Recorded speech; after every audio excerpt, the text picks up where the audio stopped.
Hello friends, welcome to Polity Simplified series. Today's article is Article 9. Article 9 basically कशाबद्दल आहे? खूप interesting आणि सोपा कन्सेप्ट आहे. ज्या पर्सनने स्वतःच्या इच्छेने व्हॉलंटरीली इंडियाची सिटीजनशिप सोडून दुसऱ्या कोणत्याही देशाची सिटीजनशिप जर घेतली, then in that case that person shall not deemed to be a citizen of India. पहा, हे काय म्हणतं? Person who voluntarily acquiring citizenship of a foreign state.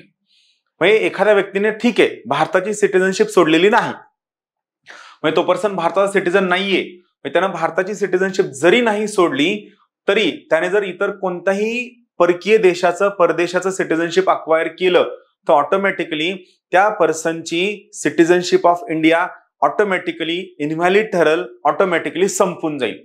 So article 9 कशाबद्दल आहे? जेव्हा एखाद्या इंडियन पर्सनने फॉरेन कंट्रीची सिटीजनशिप जर अक्वायर केली तर त्याची इंडियाची सिटीजनशिप ऑटोमॅटिकली काय होऊन जाईल? रद्द होऊन जाईल, कॅन्सल होऊन जाईल. सी, हे काय म्हणतं पहा, no person shall be a citizen of India.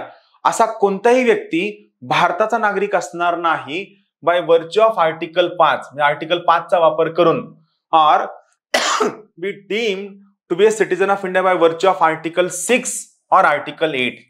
म्हणजे एखाद्या व्यक्तीने फॉरेन कंट्रीची सिटीजनशिप अक्वायर केली आणि त्याने कोर्टात वकील लावून सांगितलं की नाही आर्टिकल 5 नुसार मी सिटीजन आहे, 6 नुसार सिटीजन आहे, 8 नुसार सिटीजन आहे, तर आर्टिकल 9 ला आर्टिकल 5, आर्टिकल 6 आणि आर्टिकल 8 मधलं कोणतंही प्रोव्हिजन अप्लाय होत नाही.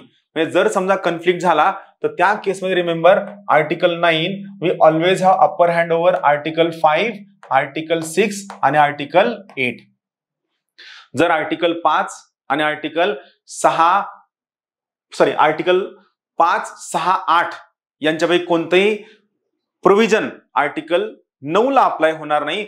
Article 9 will always have upper hand over article 5, 6 and 8.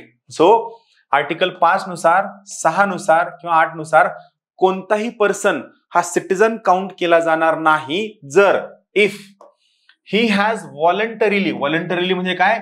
स्वइच्छेने, स्वतःच्या इच्छेने acquired the citizenship of foreign country.